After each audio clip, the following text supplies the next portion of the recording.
Si quieren matar al presidente, aquí está. ¡Maten al presidente de la gana!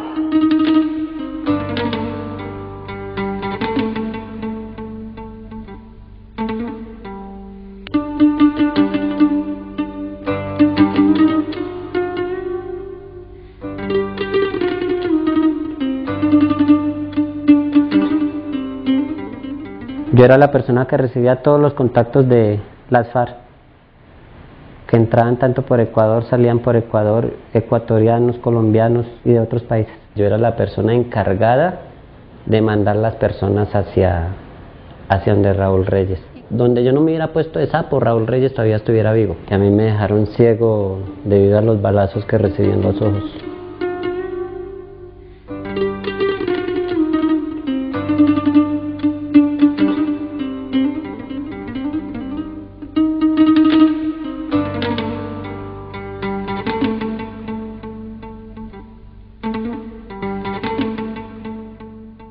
La plata que se movió para la campaña de Rafael Correa fue harta. Que fueron 2 veces que dieron plata. Primero $200.000 y después $300.000. Un paquete grande así. Conocí a un señor llamado Julio Luna, a la cual lo tuve como 3 días en la casa, en Puerto Nuevo, Ecuador. Quedaba a 200 metros por la carretera que va a conducir a La Playera. No, esa es una calumnia. Julio Luna supuestamente es el dueño o director de Radio La Luna de Quito, llamado Paco Velasco, ahora es diputado. Ahí sé que hay en Julio Luna, y digamos era una maliciosa, una perversa manera de ponerme a mí como Luna, porque la radio se llama Radio La Luna. Hicimos carne frita, papa salada, arroz y ensalada. En esos días estaba leyendo un libro y él estaba diciendo que se iban a lanzar para diputado. No he ido en mi vida a la frontera norte. O sea, nunca he ido en mi vida. No, ninguna me causa, gracia. A él le mandaron una plata que la recibió en mi casa. Ni un solo dólar, 500.000. No.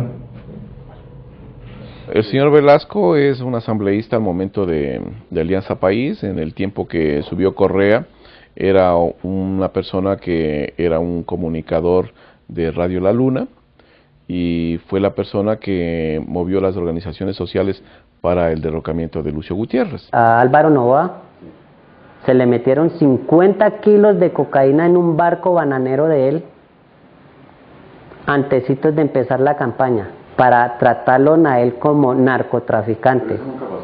¿Ah? ¿Eso nunca sucedió? ¿Lo de los 50 kilos de cocaína? Sí, señor, eso sucedió. Eso sucedió. Para que vea que estoy más enterado yo, que no soy periodista que usted. ¿Y por qué hicieron eso?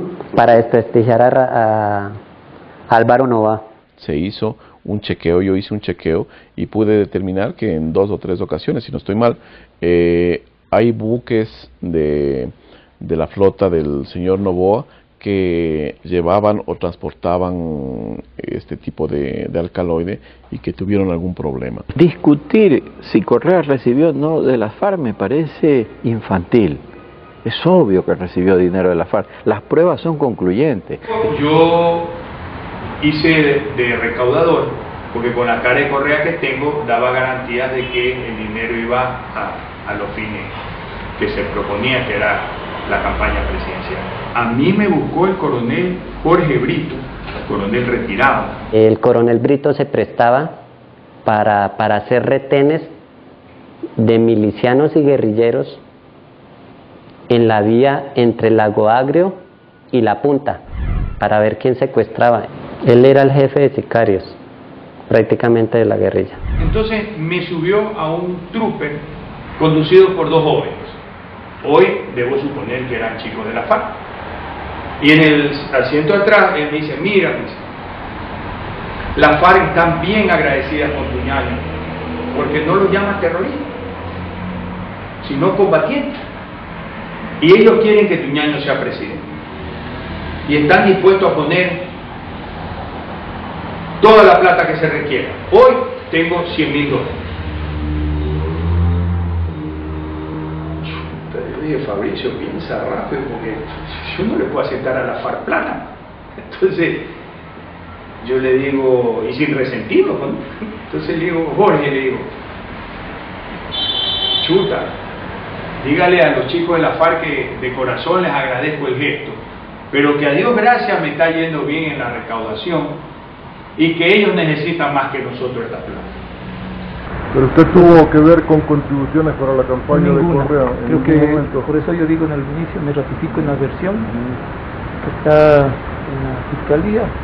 No tengo nada más que agregar al respecto. Pero participó en la campaña. Participé durante la campaña desde el mes de septiembre del 2005 hasta el domingo 26 de noviembre, cuando fue el triunfo del presidente Rafael Correa. En el tiempo que yo estaba, las Fuerzas Armadas ecuatorianas consideraban a las FARC como un grupo narcoterrorista. Era así. Ahora no sé. De pronto es un grupo de muchachos del monte. Puede ser, ¿no? No sé cuál es el criterio al momento.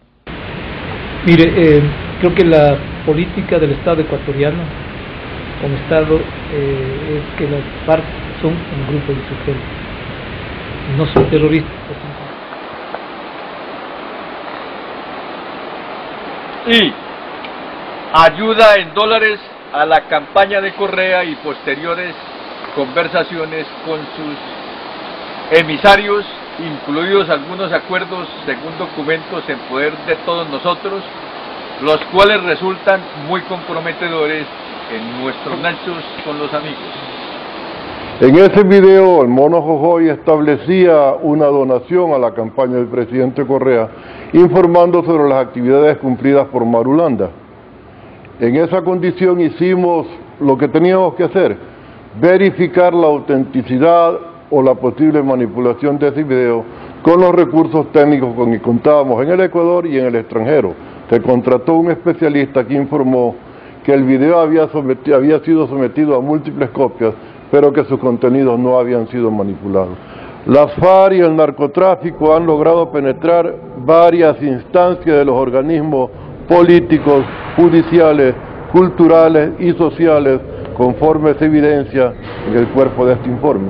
Esas son palabras mayores como para decir investigamos y no, o investigamos y sí, pero la infiltración está dada, ¿no? A nosotros nos tocó hacer campaña. A mí personalmente me tocó pegar todo lo que fueron afiches y todos y entregarle los volantes a la gente por quien votara, por Rafael Correa, mandado por las mismas FARC. Lo que sí sé es que mucha gente vinculada al gobierno sabe más de lo que nosotros pudimos obtener como información. Se ocultó información, se manipuló información, pero nosotros esto no lo podemos detectar en un informe. Y luego se hizo caso omiso de la que a pesar de todo pusimos en el informe. Por ejemplo, no se reestructuró el registro civil, a pesar de que había evidencia de que se cedulaba en el campamento de Angostura, puesto que en ese campamento, luego del bombardeo, se encontraron los cartelones que el registro civil utilizaba para fotografiar los cedulados. Y además se pudo comprobar que era posible con $20 o hasta con 10 obtener una cédula ecuatoriana en la zona fronteriza colombo-ecuatoriana.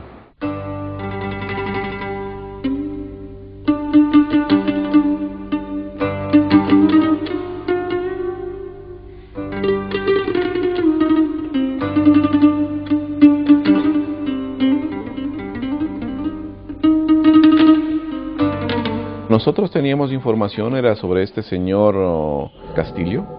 Este señor estaba formando parte del grupo Plan Ecuador, que era un plan destinado a contrarrestar las acciones del Plan Colombia en la frontera norte. Entonces, si esta era la persona que se encargaba de manejar el Plan Ecuador en la frontera y manejar a su vez la carnetización, que no era carnetización, sino era cedulación de gente colombiana. Yo no quiero decir que todos los colombianos que ingresen a mi país son miembros de las FARC, no digo eso.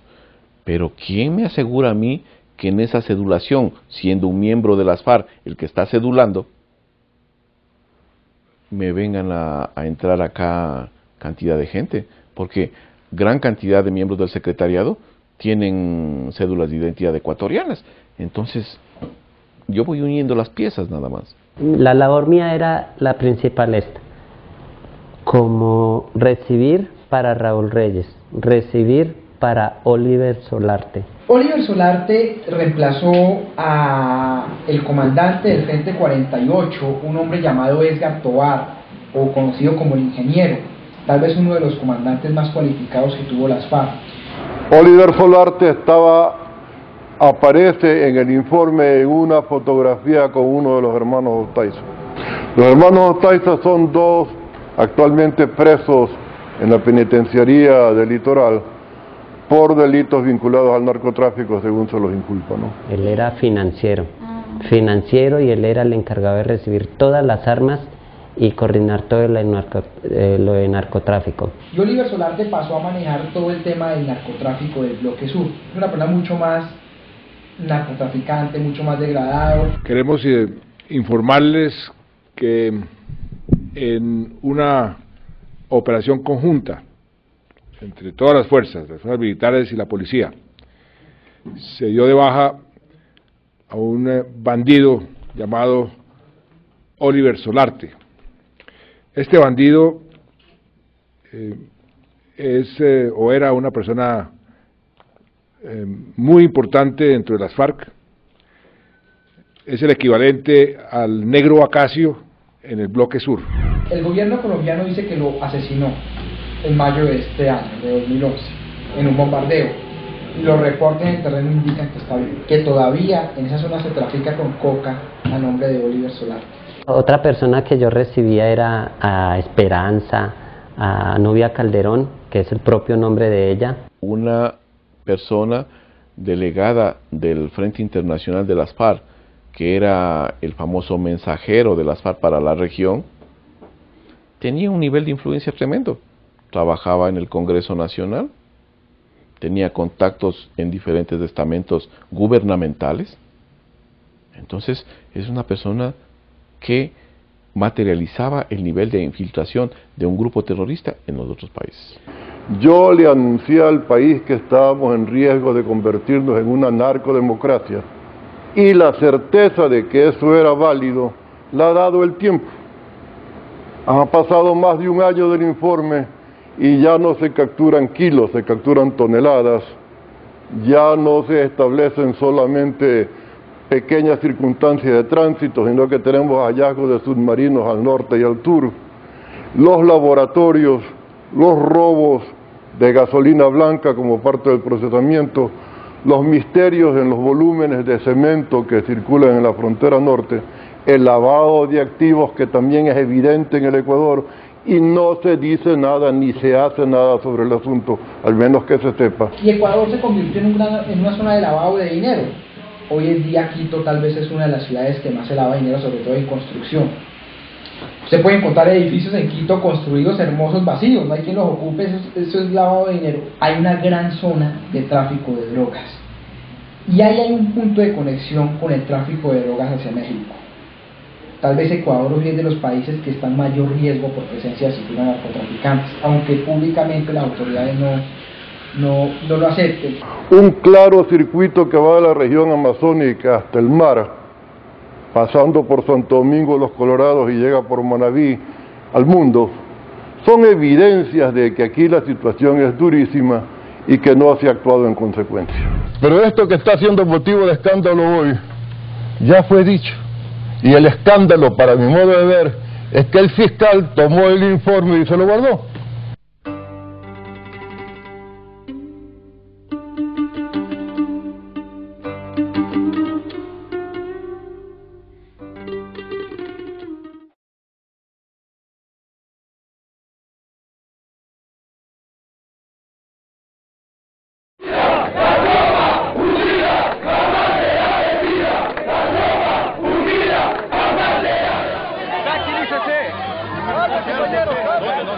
La Ley Orgánica del Servicio Público, que se aprobó el 29 de septiembre del año 2010, un día antes del fatídico día del 30 de septiembre, precisamente era una ley que afectaba algunos derechos constitucionales de la Policía Nacional y de las Fuerzas Armadas. ¿Este es el regimiento Quito o no?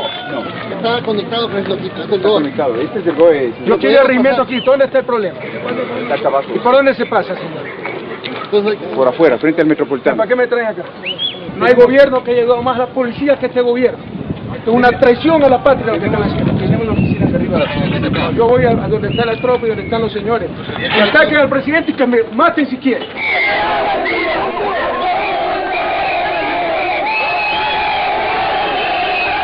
Existió una descoordinación total dentro de su equipo de seguridad, porque el presidente de la República pide que les lleven al regimiento Quito y los llevan a otro lado completamente, y el presidente se molesta por eso. Ahí el presidente pide ya que le peguen un tiro en el pecho. Los que quieren pegarle un tiro al presidente, que se lo tiren. Pero ya basta de tanta traición al país, señores. No hay gobierno que haya hecho más por la policía, y por unos cuantos pesos que le daba de limón a la oligarquía hacen todo esto. Es una vergüenza. Rafael Correa va hacia el regimiento Quito ya con la idea de acusar a los policías de que preparaban un golpe. No es cierto lo que él dice de que iba pensando que se trataba de un reclamo laboral y que si él hablaba con los policías como lo quieren tanto, entonces todo se iba a terminar. Él va con esa intención. Donde se lo ve a Rafael Correa antes de llegar al regimiento Quito, donde dice, esos son traidores a la patria.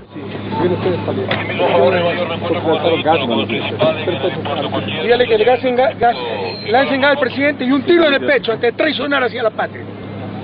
Lo que está haciendo eso son unos traidores a la patria.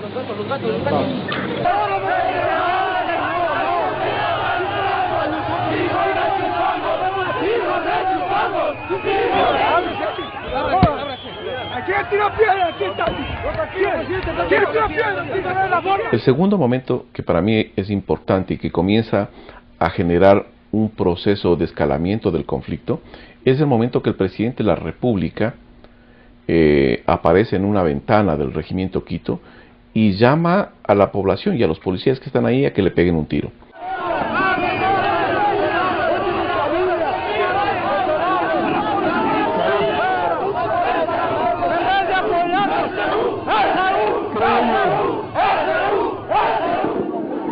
Creo que de cualquier institución esperaba algo así, menos de la Policía Nacional. Qué vergüenza, si eres servidor público, por lo menos respeta a tu presidente, por lo menos si eres fuerza pública. Aquí hay 42.000 policías y aquí hay 1.000 personas.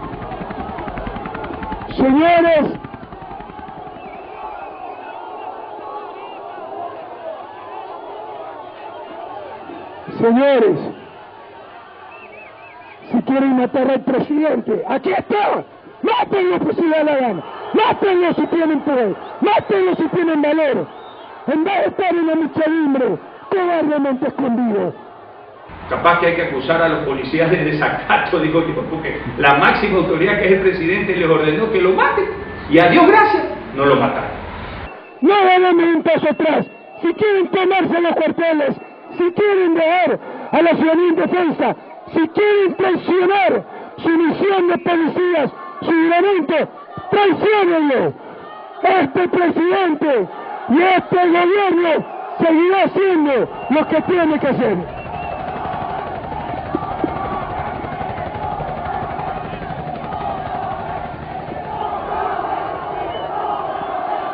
Si quieren destruir la patria, aquí está. Destrúyenla, pero este presidente no le da ni un paso atrás. ¡Viva la patria! El tercer elemento es cuando el presidente de la República sale de esta edificación del regimiento Quito y es agredido por la Policía Nacional.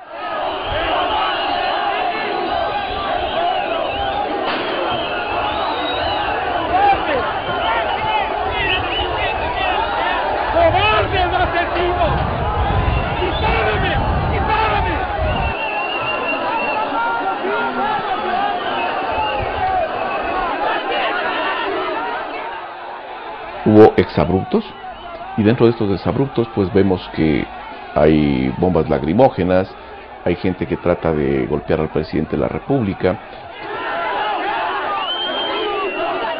Por eso es que el presidente toma la decisión, me imagino su jefe de seguridad, de trasladarlo hacia otro lugar más seguro. El lugar más seguro que ellos consideran era el hospital policial, que está continuo y que tiene una puerta de acceso para pasar de una instalación a la otra.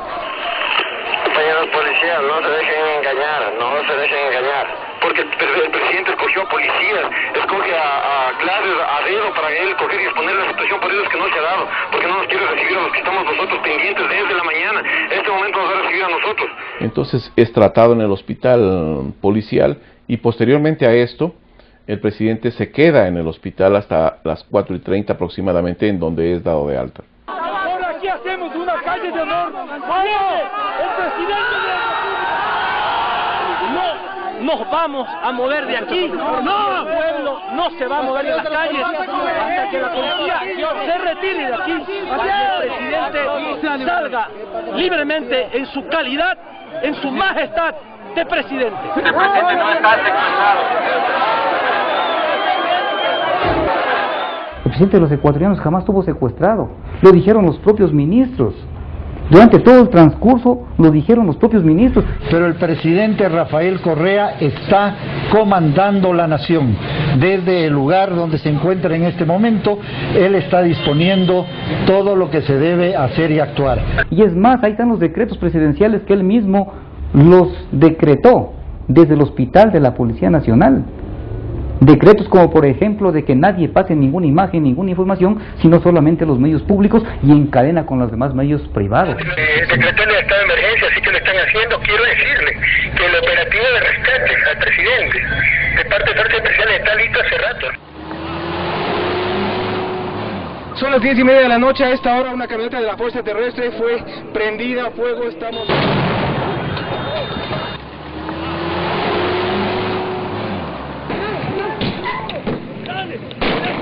Esto no ha sido ninguna reivindicación salarial, ha tratado de ser un golpe de Estado. Si tú dices que es un golpe de Estado, entonces tienes la justificación para entrar y golpear. Si tú dices que es un reclamo laboral, bueno, esto es como disparó, como mató tanta gente. No puede ser que por un reclamo laboral mate de policías.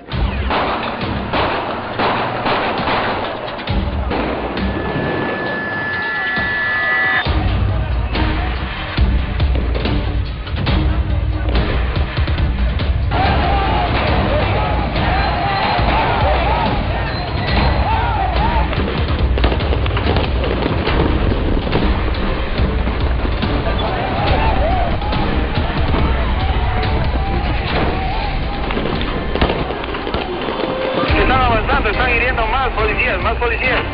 Señores militares, si están escuchando, por favor, únanse a nuestra lucha, también son seres humanos debajo del uniforme, somos personas, todos sentimos, tenemos hijos, ya basta. El haber disparado contra un hospital que no se lo permite ni se lo debe hacer ni siquiera en tiempos de guerra, también está tipificado ¿dónde? En el Estatuto de Roma de la Corte Penal Internacional. Claramente se establece de que eso es penado, es un crimen de guerra.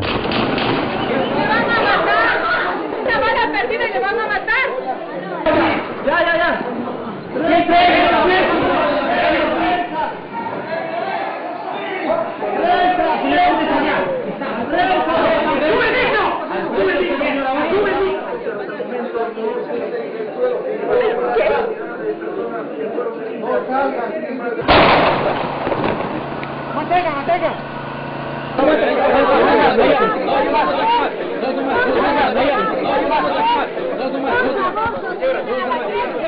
El cuarto evento que yo considero que es sumamente interesante y que convulsiona más el tema es cuando el presidente de la República dispone, en conversación con el ministro de Defensa, dispone que se realice la evacuación y que lo saquen o lo rescaten, según lo que él manifiesta, de este supuesto secuestro y lo trasladen a un lugar seguro. ¿Qué pasa, general? El presidente va a salir ya. Sí, estamos preparando lo que hace.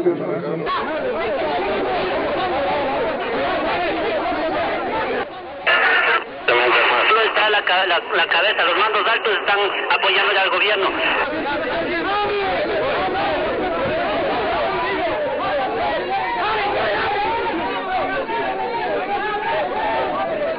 El último evento que yo considero que es sumamente nefasto para el país es el momento en el cual se da la incursión militar y a consecuencia de este evento pues tenemos un desenlace fatal, hay algunos muertos, gran cantidad de gente herida.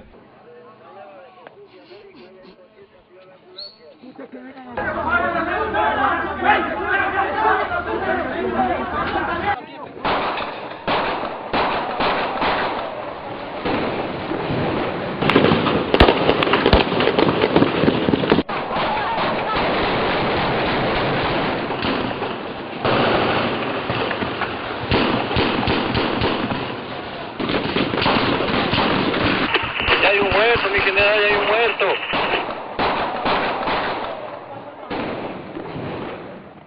El 30 de septiembre salí en la cadena nacional que se transmitió por todos los hechos que pasaron ese día, un día nefasto para la democracia. Era una cadena nacional que se había establecido desde las 11 de la mañana, en la cual solo se estaba transmitiendo la tesis del gobierno. Se estaba transmitiendo esta idea de que era un golpe de Estado cuando no se trataba de tal cosa. Entonces, un grupo decide acercarse a las instalaciones del canal.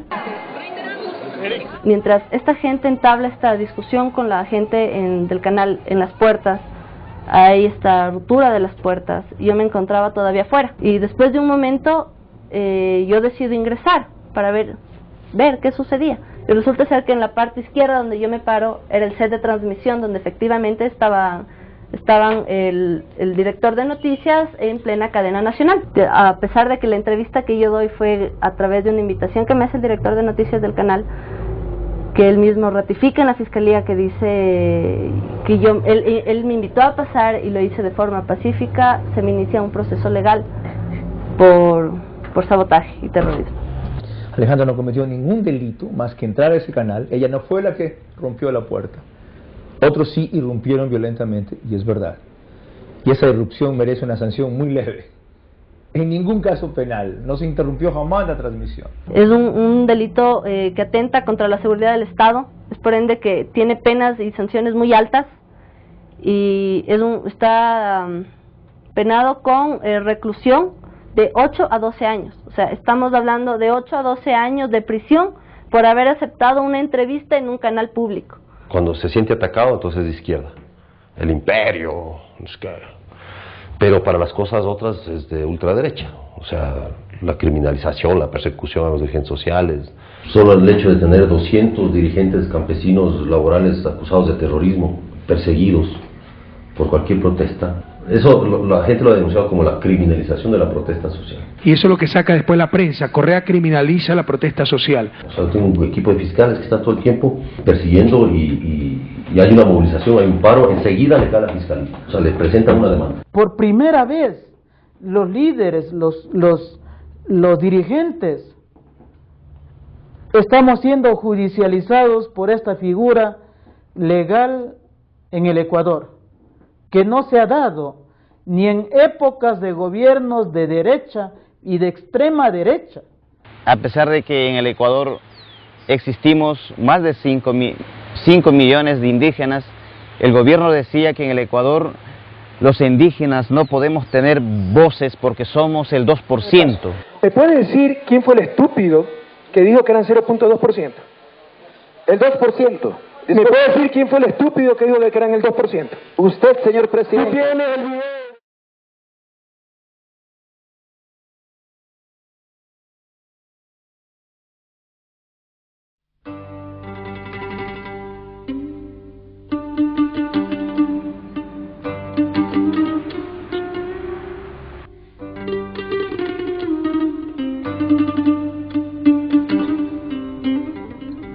Nunca me imaginé que él iba a ser presidente, sino que él, digamos, Dios mismo lo ayudó.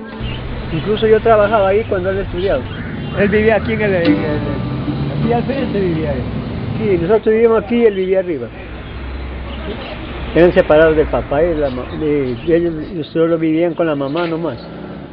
Eran 4. Somos Fabricio, Pierina, Rafael y Bernardita. Mi hermana Bernardita, que era el ángel del hogar, el amor del hogar, impresionantemente santa y buena, se nos murió ahogada a los 12 años.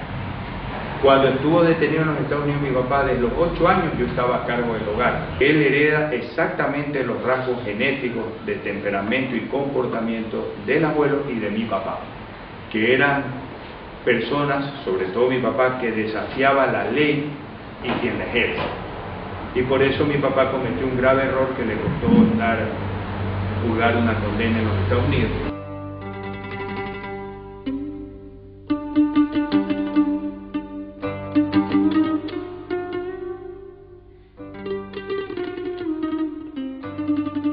Él desde chico jugaba con sus amigos a que era presidente. Y yo les tomaba el pelo, les decía, oigan, cuando jugamos a los policías y los ladrones, un día te toca ser policía y el otro día te toca ser ladrón. Así mismo, cuando juegas a que eres presidente y los otros son ministros, son asambleístas, un día te toca ser presidente y otro día te toca ser ministro. Pero ellos respetaban el liderazgo de Rafael y Rafael siempre era presidente.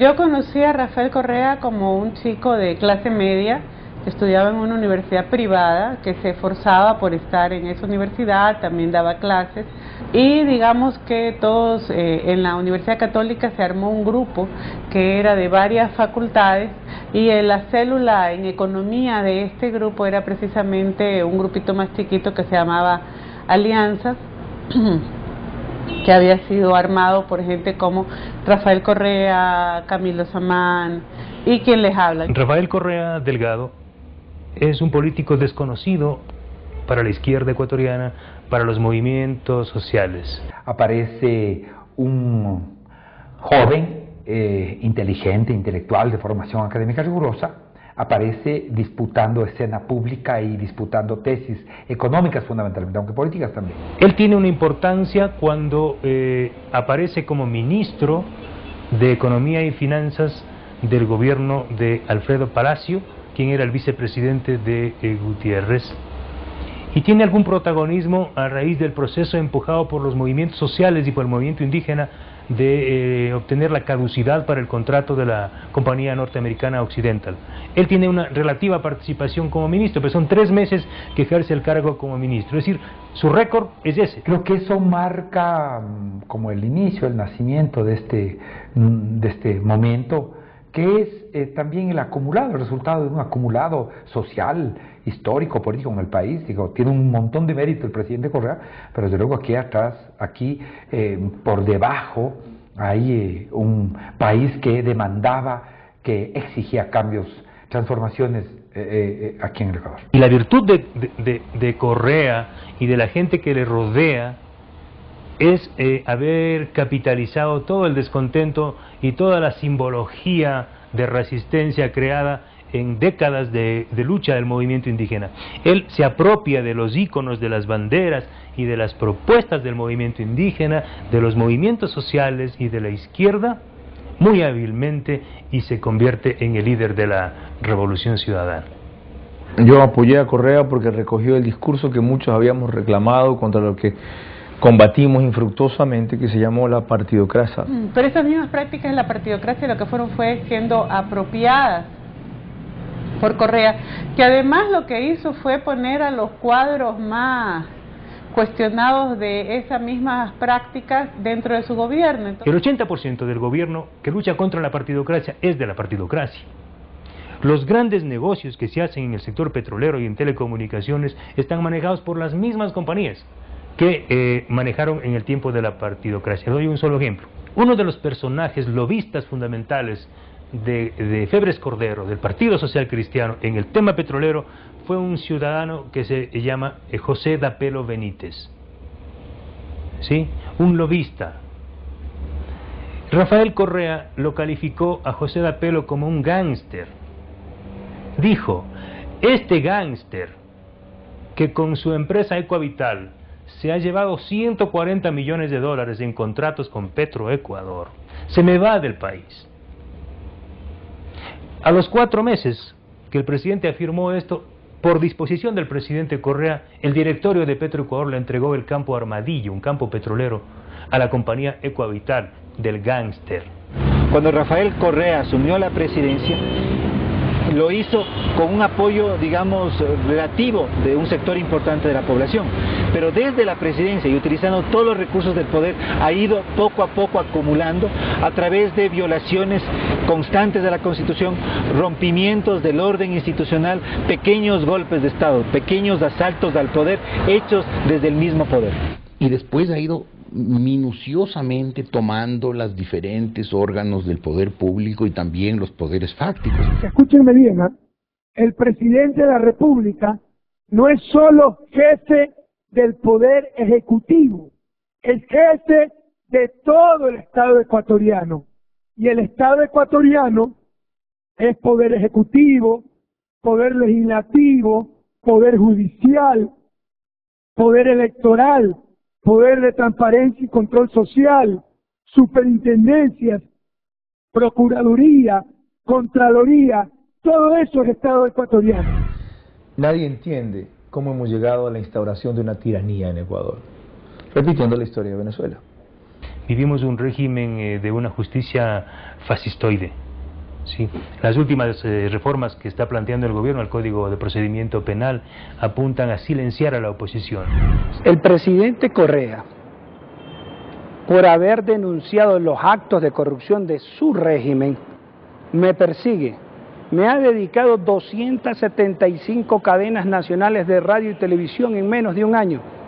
No conforme con eso, ordenó la detención de la madre de mis 2 hijos gemelos en estado de gestación, embarazada. Y luego de esto, en la cárcel, le hizo dar una paliza para que ella aborte y no pueda salir. Si un ciudadano X difunde un documento público que haya sido de información relativamente reservada, lo difunde, 3 años de cárcel. El precio del petróleo ha tenido un nivel impresionante y ha permitido obras sin precedentes, pero con una corrupción sin precedente también, con una ineficiencia enorme, la mayoría adjudicadas a dedo, y con las puertas abiertas al narcotráfico y a la mafia, ofreciendo amnistías a criminales, pero cárcel a periodistas.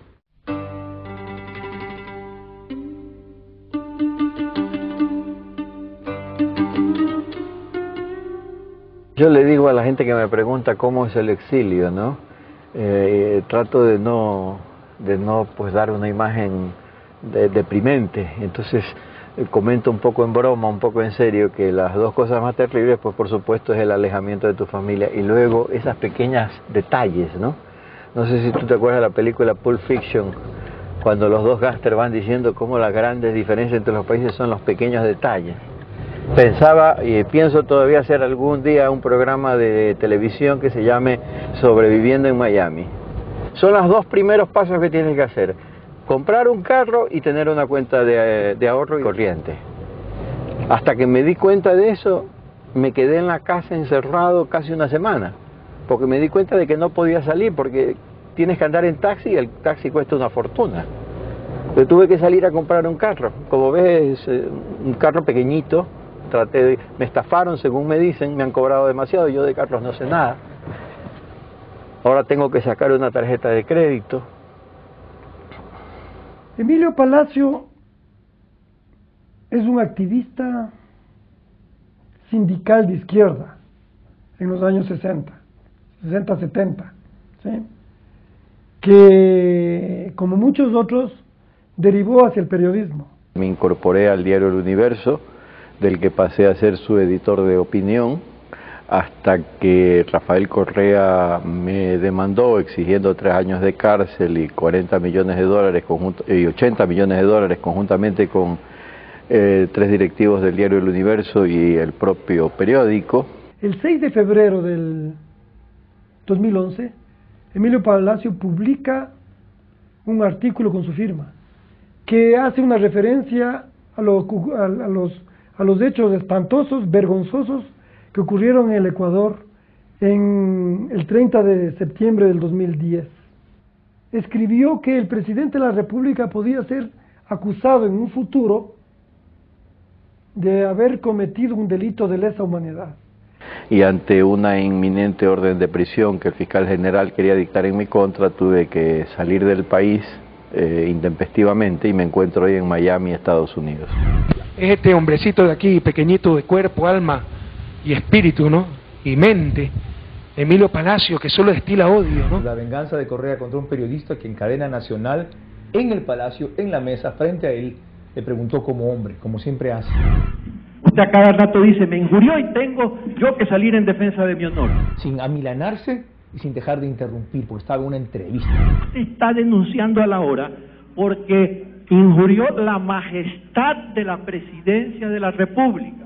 Es un delito distinto a la injuria. No me interrumpa. No me interrumpa. La obligación de denunciar cuando hay un atraco. Una más, Emilio, y voy a tener que hacerlo retirar. Sáquelo este señor. No puedo.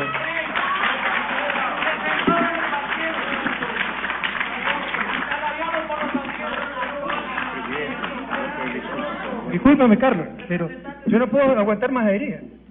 ¿Qué es libertad de expresión permitir que siga ofendiéndome? Si yo no fuera presidente, le hubiera respondido hace rato de otra forma. Que agradezca que soy presidente de la República.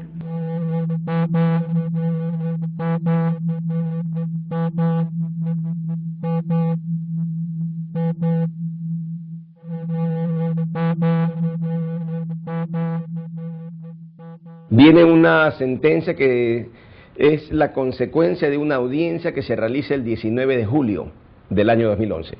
La audiencia termina a 4 de la tarde aproximadamente. Entre las 4 de la tarde y las 12 de la noche se lee todo el juicio, se valora todo lo que se dijo, el juez hace su sistema de razonamiento, su proceso mental de razonamiento, redacta 156 páginas. ¿Cree que se tomó el tiempo necesario para analizarlo? En menos de 24 horas, más de 37 cuerpos. Claro que sí. Son más de 13.700 páginas. Si usted fuera abogado, usted entendiera. En realidad, entre los alegatos, los escritos y demás documentos, suman 5.700 páginas que este juez leyó en 18 horas. Y ocurre que el día siguiente, 20 de julio, a las 4:30 de la tarde, dicta teóricamente formalmente la sentencia.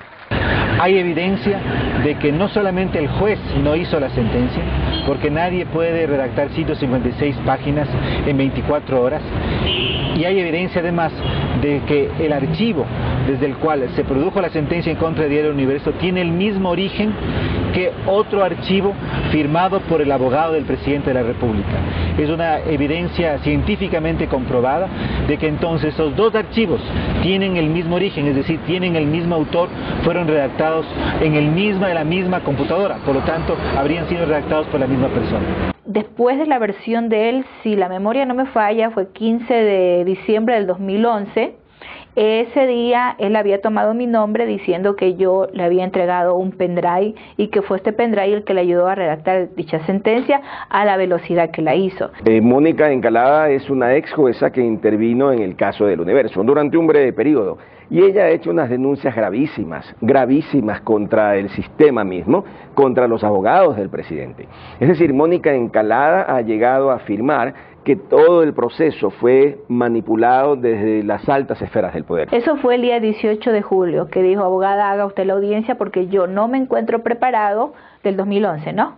Que no me encuentro preparado y que le tocaría a usted porque está con el conocimiento de la causa. Creo que usted ha revisado más el expediente de lo que lo puedo haber hecho yo. Incluso yo conozco claramente que existe un video, he visto un video, en el que el propio juez Paredes acepta toda esta dinámica de cómo se elaboró la sentencia y es un acto de corrupción judicial sin nombre. Se ha favorecido con nosotros. O sea, ya con tantas cosas, con tanta promesa, no hay nada en concreto. Y entonces... Y hasta a mí, o sea, yo estoy en personal, y es gente que estoy aquí, pero, o sea, tengo que hacer el papel como de payaso.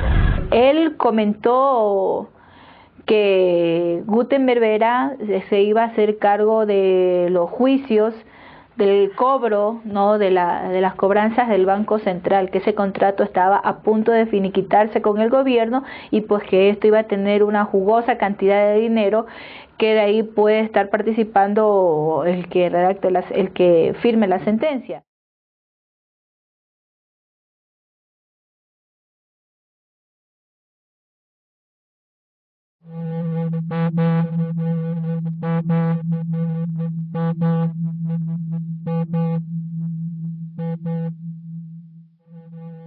Existen un sinnúmero de personas que han venido siendo perseguidas, y aquí también hay militares también en servicio activo y pasivo que son perseguidos, y me voy a referir a un caso especial, y yo sí pido, porque algunos militares en servicio activo no pueden salir a los medios de comunicación porque hay una prohibición, pero yo quiero pedir al ministro de Defensa, al señor comandante general de la Fuerza Aérea, al señor Miguel Carvajal, que nos expliquen a la ciudadanía, señores, por qué el señor capitán Diego Peña Herrera, un oficial brillante que sirvió a la seguridad del presidente de la República, salió de esa función. Explíquenle al pueblo.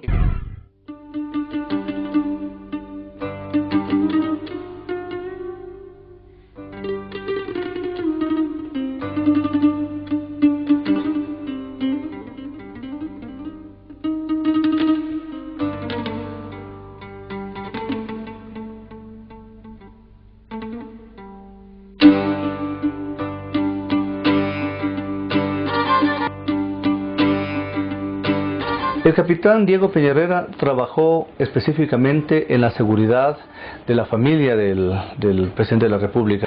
Fue miembro de la seguridad de la esposa del señor presidente. En este momento él tiene prohibición. Para intervenir ante los medios él tendría que solicitar una autorización de sus superiores, que no la tiene. Usted me está haciendo una pregunta en el sentido de que mi cliente habría tenido alguna relación amorosa con alguna persona del círculo íntimo del presidente. Eso es absolutamente falso. En el año 2008 el capitán va a realizar un salto de tándem. Tándem es cuando uno salta con otra persona, con un mismo equipo de paracaídas. Este equipo, entiendo que inicialmente el principal no se le abrió al capitán en la caída libre que estaba realizando. Posteriormente tienen uno de reserva, tampoco se le abre. Esto dio lugar a que luego de una serie de maniobras desesperadas, donde creo que el capitán realmente ya se estaba encomendando al más allá, el compañero, es decir, el camarógrafo que iba filmando el salto, realiza una maniobra de salvamento para el capitán y logra hacer una maniobra que le permite al capitán que su paracaídas funcione y realmente salve su vida.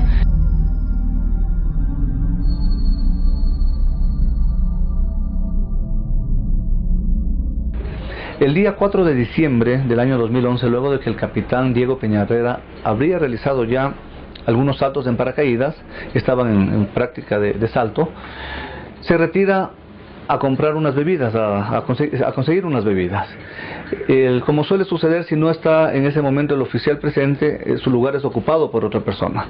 Resulta que esa persona que ocupó el lugar del capitán Peña Herrera realiza el salto y con la lamentable consecuencia de que su paracaídas no funcionó y falleció, una situación que lo conoce todo el país. Ojalá esto sean lamentables coincidencias, sean hechos totalmente aislados, que no tengan nada que ver con la situación judicial que está atravesando el capitán. Esto en beneficio de todas las personas que hacemos la sociedad ecuatoriana, porque lo contrario sería extremadamente preocupante.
Qué pena que haya caído tan bajo este periódico. Yo dije que nunca más iba a leer esta porquería. ¿Cómo juegan esta gente hasta con la dignidad humana? Es una vergüenza este periódico. ¿Vergüenza hasta cuándo este periódico?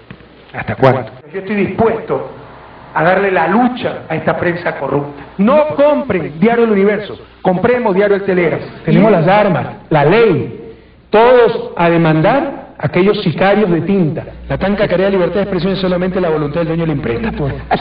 Sí, estoy producto de una mente enferma realmente, ¿no? Qué cobardes que son. Esa prensa mafiosa.